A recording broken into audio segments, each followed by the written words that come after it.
అందరికీ నమస్కారం. అక్కడున్న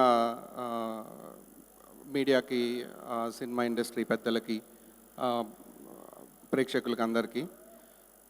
ఈ లాస్ట్ 2 మంత్స్ నుంచి మీరు చూసినట్టయితే అంటే ఇప్పుడు మనం వీఆర్ లివింగ్ దిస్ లైఫ్ కాబట్టి మనకిప్పుడు ఈ జరుగుతున్న ఈ 2 మంత్స్లో జరుగుతున్న ఒక పరిణామం మనకి దాని ఇంపార్టెన్స్ తెలియకపోవచ్చు.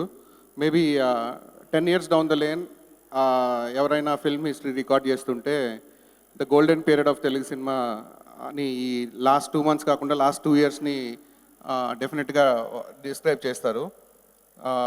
Falaknuma Das, Mallesham, Brochevarevarura, agent Sai Srinivas Athreya, last week oh baby, next week దొరసాని.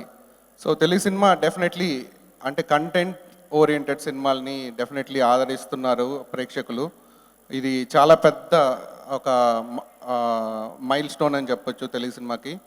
వాటన్నిటిలో దొరసాని కూడా రేపు రిలీజ్ అవుతుంది. And it will be definitely a milestone in Telugu cinema. I wish all the best to the director KVR Mahendra and Anand Devarakonda and Shivathmika and all the other people who have worked. Thank you very much.